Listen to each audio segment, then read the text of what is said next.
Hello, everybody. This is episode number 38 of the Two Chaps Many Cultures live stream. Today, we welcome Kwesi Ewoodzie to talk about learning about Africa through online portals and all that kind of thing, and also the correct spelling and pronunciation of this stuff. Stick around.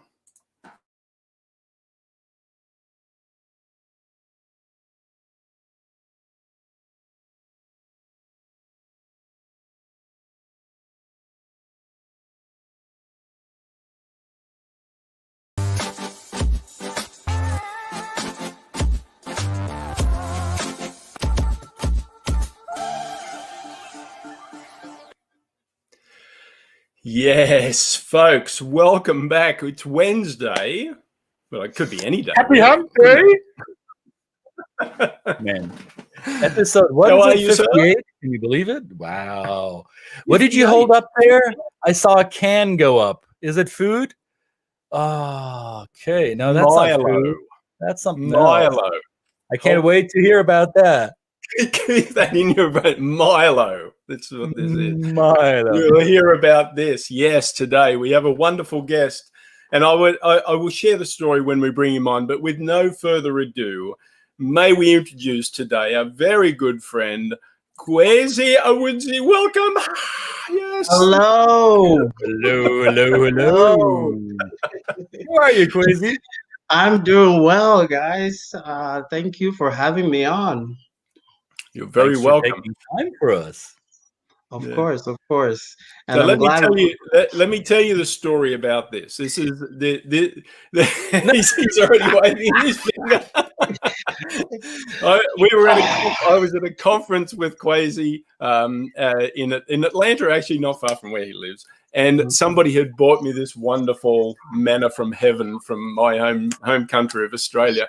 And I just happened to bring it to the gala event. And I was nothing less than accosted, I tell you, by a group of wonderful people that Kwesi was leading, saying, where did you get that from? Because apparently, as we always are caught by surprise, things that may exist in your culture possibly could exist in other cultures, and you have this wonderful connection with cultures that are completely different on the other side of the world with you.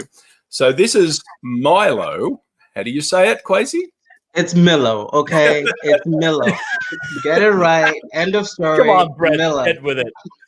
Milo. Everybody knows that. Yeah, what's this Milo business? It's Milo. So yes, if you're in a group of internationals and you break that stuff out, this is childhood stuff. I believe there should be a football player on there, and the adverts.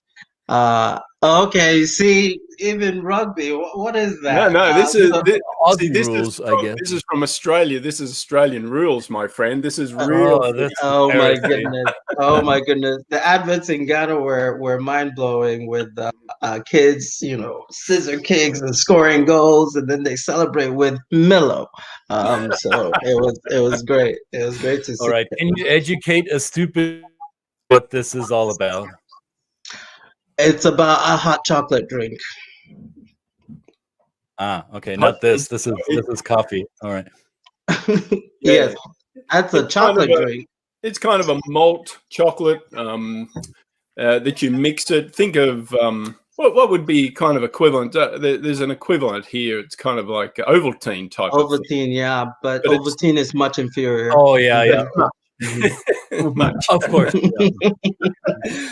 Okay, well, all right. We've got over from the same company. Who knows? The important topic. The important topic's done. Let's get on to some. I don't know. What are we? The side stuff. We're going to talk about your great passion, which I love. This is you providing online tools for people in Africa to share their culture and their knowledge and their skills with the rest of the world. And of course, many people from outside of the African continent sometimes have trouble even understanding that it's actually a continent and not a country. So there are as many diverse parts of Africa, rich diverse and wonderful historic part of the world that many people don't have the good pleasure, and I'm one of them. I must admit, of visiting and understanding and taking advantage of the wonderful people and what they've got to offer there. So you are providing this forum. So tell us a bit about this. This is really great. Yeah, it just grew out of this, obviously, state we're in of COVID. And I love to promote the continent. So I've been taking people there in person and all that. And this year, 2020, I had a few trips lined up and it all got canceled. And I was feeling distant. I was feeling like I wanted to connect and continue the mission of promoting the continent. And Ghana specifically is where I have been taking people. And all these virtual concerts and things came up, and I was like, you know what? We're still able to do a lot of sharing. We're still able to put our skills and knowledge on display.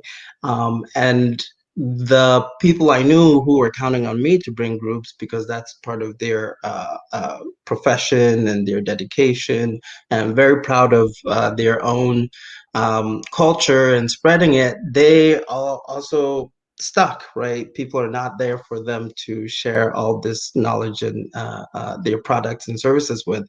So that's out of all of that, I was like, okay, let's try to create a network. So I created the African Cultural Guides Association a few months ago, and through that, I was saying, okay, let's find a way to share all these things you're doing. So there are weavers, there are carvers, there are drummers, right, and dancers, traditional drumming and dancing. All these things can be conveyed virtually. So organizing them, contacting them, commissioning videos for them to be made, I created the African Cultural Guides Association, and online created the Africa to You campaign, which started to put these skills and knowledge and services they provide out. Now, on some of them are just tour guides. So we got the Cape Coast Slave Castle, where the castle is closed, but the tour guide is standing outside and talking about what's going on, what the history that has transpired there, and the areas around there. So fast forward to now, schools have opened. Now faculty are having their classes. And now they still can't travel to take students on these intercultural experiences, right? So the students are not getting the intercultural competency experience that usually comes with the traveling. So with that started the virtual global learning services, where I can contact a faculty member can contact me and say, we were going to travel to Uganda, or we're going to travel to Sierra Leone, we are not able to travel. Can we get content there? Can we still interact with the people? Can we still hear what they do, what their culture is about? And I said, yes, that's very possible. And again, the same process of contact the people on the ground, the people who are already doing this, have them put what they do on the virtual online platform, right? Record it, pre-record it, take tours around different areas, different communities, and then share that with the students. And then we get to also follow that up with some live Q&A, so they get a chance to actually ask detailed and in-depth questions with people that they saw in the videos. So that's a little bit of what I've been doing. That sounds like a lot of work. And that is there's a bunch of cultural bridging cultures through all of that. I have to get hold of the people on the ground, right? And if you let them just shoot the video or capture something, they capture it to their own cultural appetites. If I would say the way it's presented, it makes sense to them. But the way it's presented, I know wouldn't make sense to the audience on this side. So there is a lot of, okay, you have to show the space this way. You have to, tell the story this way. You have to you know, there's some standards or some aspects that really I have to translate it to them for them to understand. And oftentimes I think they just take my word for it too, because it takes a lot more time to understand, okay, this is why we're presenting this information this way versus this other way where I thought it was perfectly fine, right? So yes, it is work. It is a lot of this cultural interpretation two ways. I have to understand the audience here, what they would like to see, what will be interesting to them, and I have to translate that. So because it's virtual, I also have access to multiple African countries, some of the ones I named outside of Ghana, where before my network or my knowledge focus was based in Ghana. So that's where I can provide the best services. But now with this virtual world, contacting people, you see what they do, using WhatsApp, you're in constant communication, and it makes the ability to get access to these multiple countries much easier. But yes, lots of work. The communicating, because you say something or you type some instructions and they'll take it and just put their own twist on it, not understanding which parts, you know, which parts was the flexible part, which part was like, no, we have to have this part. So yeah, it's been interesting. So you're a cultural interpreter in that regard. You help your fellow country people in Ghana to interpret Ghanaian culture in a way that it appeals to audiences outside of Ghana, outside of Africa. Yeah. Do you, when you told me earlier, and I've read through your resume, that you've spent much of your adulthood outside of Ghana, and that you're educated in North America. When you go back to Ghana, do your family, your friends, or do the people that you work with and interact with, do they see you as one of them, or one of those Ghanaians who went away and who's been influenced by non-African influences? So yeah, Ghanaian. I'll just do the quick correction. Ghanaian for those in Ghana. But it's such a great question. You know, left Ghana when I was 10, so been stateside most of my life. And then for a while, I was just going back like once every 4 years. And then college hit, and then I had more flexibility and was able to go back almost every year for a while. And grad school hit, and I was able to do my dissertation in Ghana. So a lot of my reconnection with my motherland is during that graduate school experience when I was doing my dissertation. And 2008, around there, I was still in undergrad. I did a study abroad in Spain, and I went and did my best to try to learn Spanish. Didn't walk away knowing Spanish, but walked away with my local language, Fanti, being better than before the study abroad experience. And that surprised me, but that was a saving grace, because I had almost forgotten my local, my native language, because I had been away for so long. I say all of that because coming back for the dissertation, definitely you get spotted or identified as an outsider. Ghanaians are very quick to just say, yeah, you're not from here, right? And not you're not from here, so you're not welcome, but it's more like you're not from here. So, we will host you nicely, but you're not from here. And I get pinpointed all the time. But my dissertation, I had to do a internship at hotels, because I was studying the organizational culture of international hotels. Organizational culture of international hotels. So I spent a lot of time within hotels, and I was there for like months at a time. And a few months in, I was telling somebody, oh yeah, and then I went to school in the U.S. and they're like, oh okay, but where did you go to high school? I went to college in the U.S. But where did you go to high school? I said in the U.S. But and then they're like, okay, so where did you go to? I was in the U.S. They're like, wait, where do you live? I said in the U.S. They were like, oh, we thought you lived in Ghana, and I was so happy. I was so proud because it means I was full on incognito,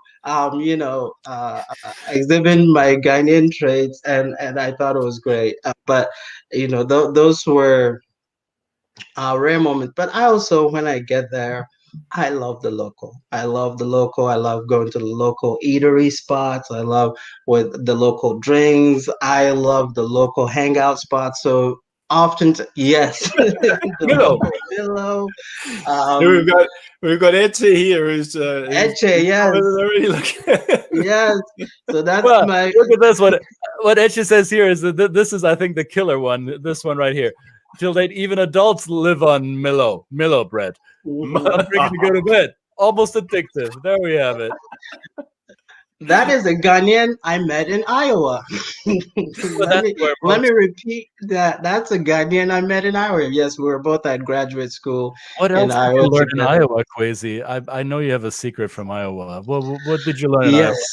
For forever, I'm going to have to say I learned salsa dancing in Iowa City, Iowa, where I was going to grad school. So yes, Iowa City has a lot of surprises, people. Iowa City, the rest state of Iowa, it probably is different as you expect, but Iowa City. It's a different dance. Iowa City, people, the umbilical center of salsa dancing in the state of Iowa. I'm telling you, they had salsa night Wednesday night, Thursday night, Friday night, Saturday night. We'll take the few days in between off, and you can go back to salsa every day of the week after that. It was a blast.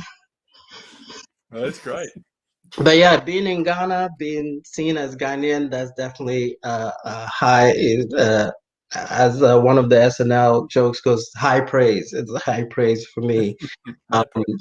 Because I've been outside so long, but that's why I love to go back and show it off. And because by then I stay connected. By doing that, I stay connected as well. Now, I think we the three of us, we share this experience that we live outside of our birth country, and some of us have lived outside their birth country more than they lived inside their birth country. So I'm asking this because I go through this once in a while. Is that something that touches your identity as the person you are? That when you go back to your birth country, you're not always seen as one of them? Does that affect you? Or do you wear that with pride? Or are you just simply okay with the fact that you're something else? I probably see it first and foremost as a responsibility. And I mean, it's a fact. I can't escape it. But it's also a responsibility because it has given me a very interesting way to see the world, right? And different from those who born, raised, and stay there see the world in Ghana, and same with born, lived, and raised here in the U.S. see the world. And that is, I suppose, how I came into what I do. Taking hold of that identity as I'm a Ghanaian American. If I'm a Ghanaian American, what can I do more than an American can and then a Ghanaian can, which is bridge the two, right? It's just right there in my identity, Ghanaian American.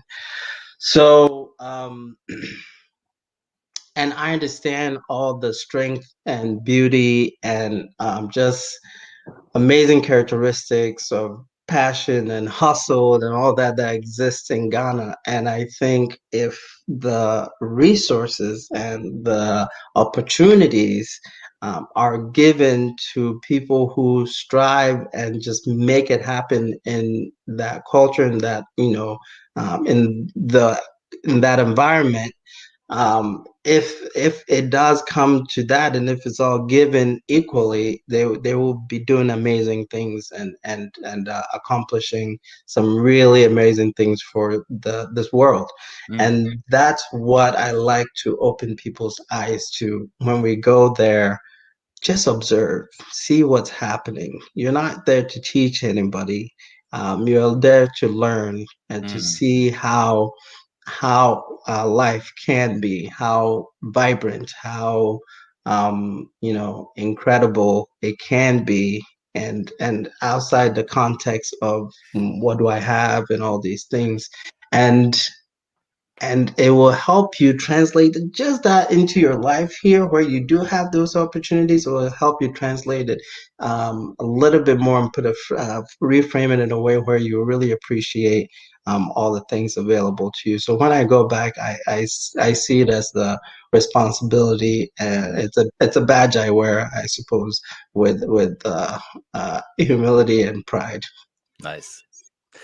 Now, I'd like to ask a question that we didn't agree, or I didn't preface this in the green room, but as we're talking, this question comes up because I've had these conversations with Africans who live in the United States quite a bit. So you're African and not African American, and I believe there is a little bit of a difference in worldview around this. However, people don't always know this when they get to know you, because they see you as the person that you are, and they may perceive you as African American even though you're not. Is, especially coming from West Africa, is the history of the slave trade and how African Americans are to this day struggling with their place in the world, in this U.S. society. Is this something that affects you, or that you feel drawn to from a historical point of view because you hail from West Africa? Is that something that becomes part of your teaching or part of your work? Yeah, I suppose that's the second side of the responsibility. I feel I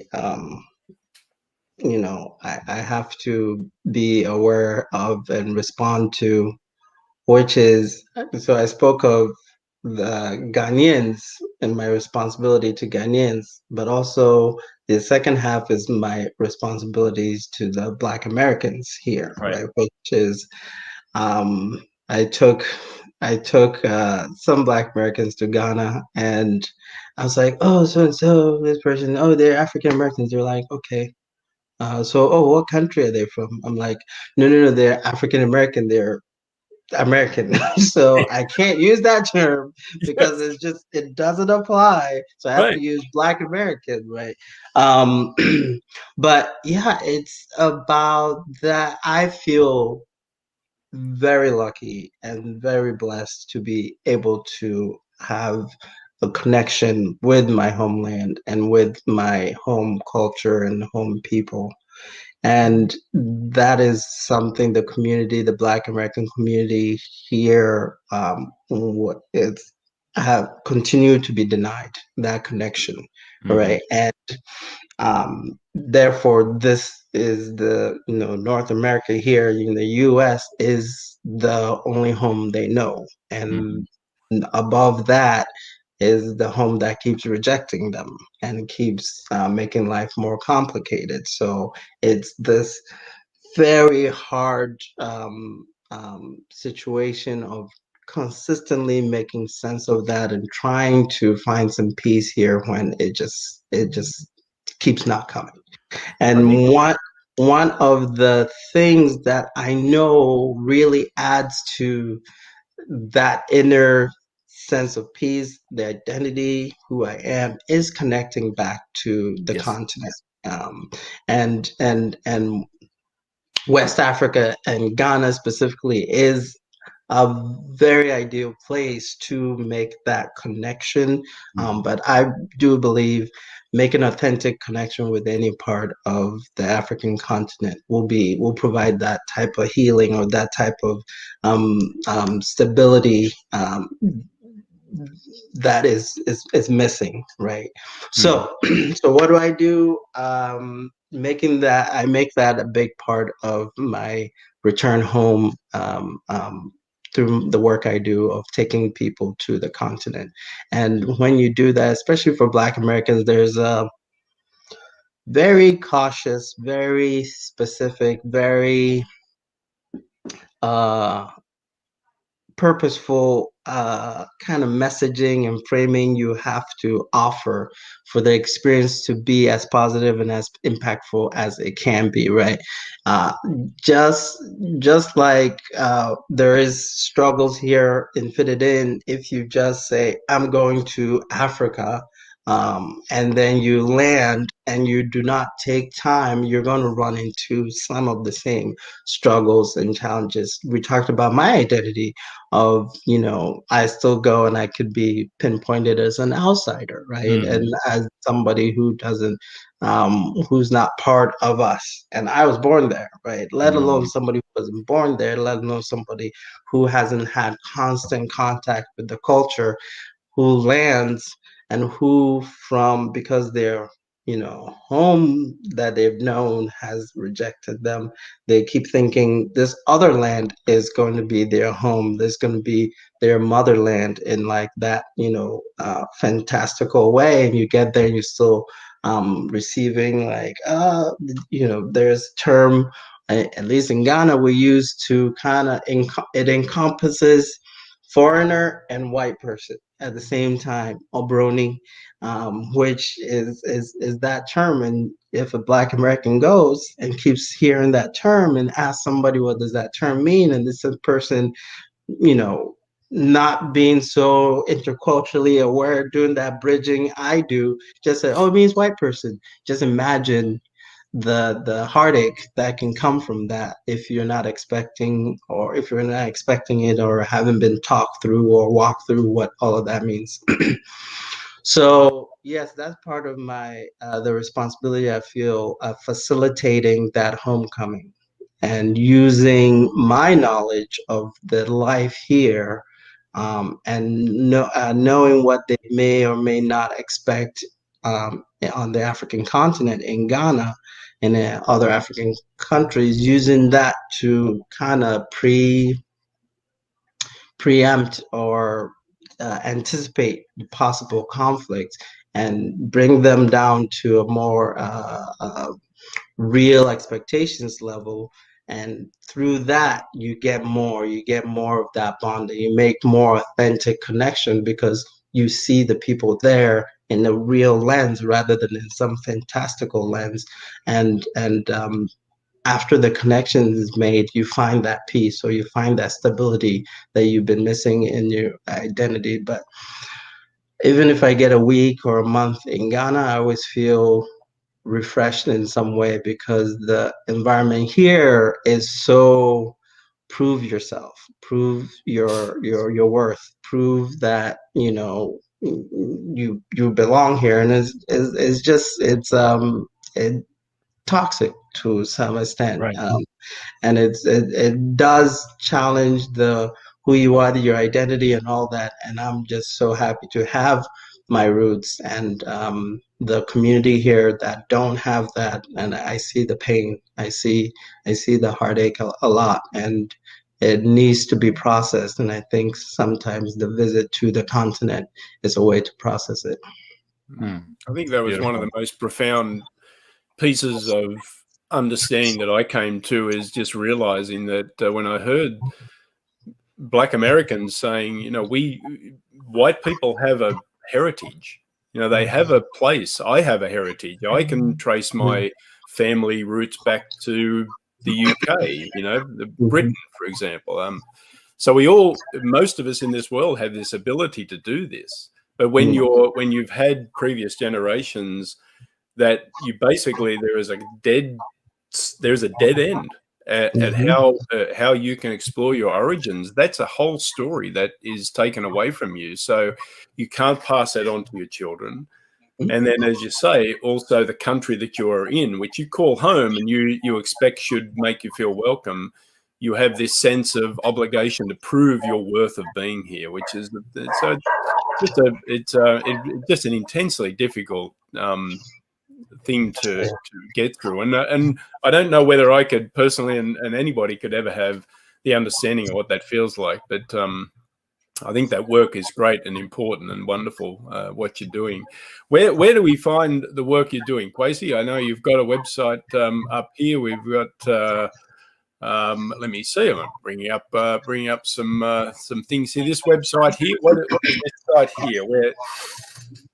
So yeah, CBB experience is what I call traveling with me to go to experience the African continent. Is the CBB experience, gives you an authentic view of the continent through Ghana, and now because of all the connections, we'll be going to multiple African countries as well. Right. So cbbexperience.com/virtual is where I'm offering these virtual services, and currently they're designed as modules to enhance either curriculum. So give me 1 or 2 weeks of your class time, and we bring in, we internationalize your curriculum and bring in programming that's appropriate, whatever is customized, what you ask for, health, dealing with health, dealing with technology, dealing with business, dealing with agriculture, dealing with whatever your curriculum is. If it's just cultural exploration, whatever your curriculum is exploring, we provide the video content and then a live Q&A, right? So you can order various modules from there. And I link back to that group of African Cultural Guides Association, that network of people who are on standby because they need more business. They need ways to gain access to a global audience, and this is a way where it's win-win for those on this side who can't travel and those on that side who can't show you what they're doing. So that's the African Cultural Guides Association. Yeah. So that's CBB Experience. My travel and tour company is Culture Beyond Borders. That's the CBB. Okay. Culture Beyond Borders. So ACGA is the African Cultural Guides Association. So Culture Beyond Borders is almost 10 years old, but ACGA was born out of this COVID times to organize the cultural guides. So when I get a client through CBB, I tap. Nope, he went a bit. We lost Kwesi. Froze up. Well, I think he went into explaining how the African organization that they started as part of the COVID challenge is helping connect different association into culture. The cultural guides connection. There he is, or he isn't. And Kwesi also mentioned a fundraiser that's coming up. If you go to here, there's obviously all this kind of thing takes money, and to reward the people that are doing the work.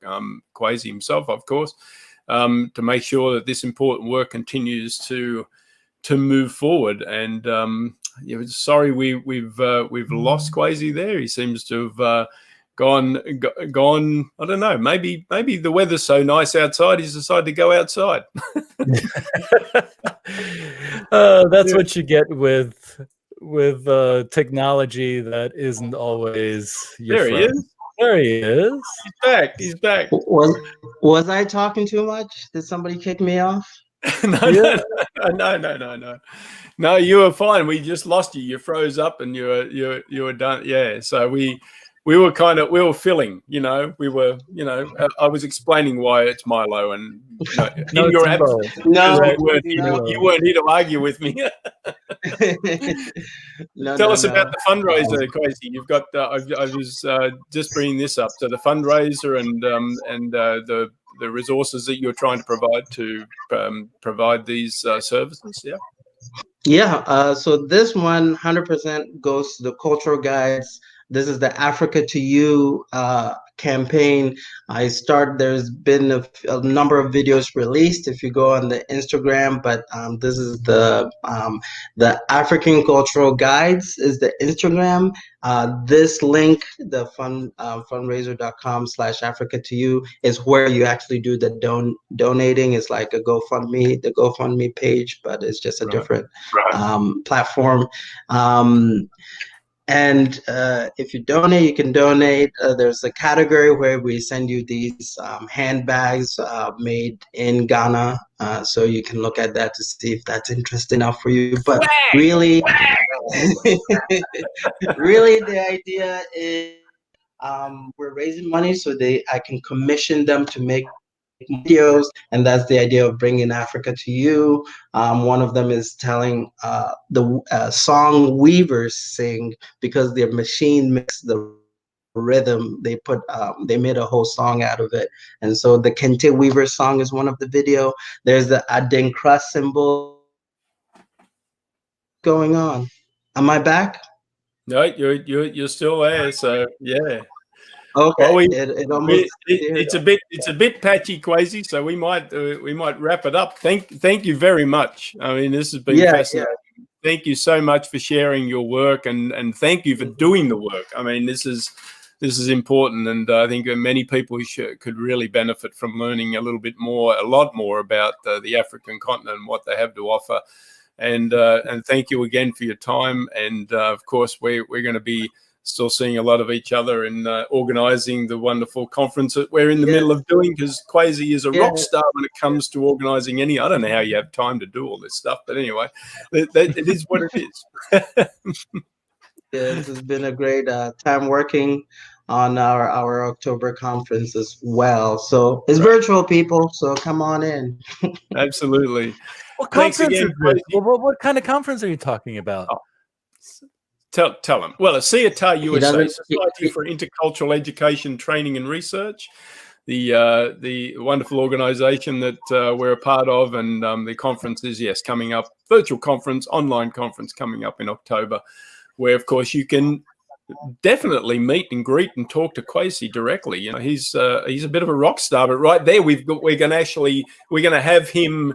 You know, we're going to tie him to a chair, and we're going to have, people can have access to him. So, yes, I'll be there. We're going to do a global drinking Milo. So yes, we'll have a Milo networking. See, I need to end this. You're already corrupting me. I need to end this. Yeah, I did it. It's Milo. It's Milo. All right, guys. Thank you very much, and everybody, put your comments, questions, reflections, and learnings in the comments, please, and share this out, and consider subscribing to our YouTube channels. We're begging you. We're just shamelessly begging. Do it. We're not begging. We're instructing you. All right. Thanks, guys. Have a wonderful day. We'll see you tomorrow. Thanks, Kwesi. All right. Bye-bye. Bye.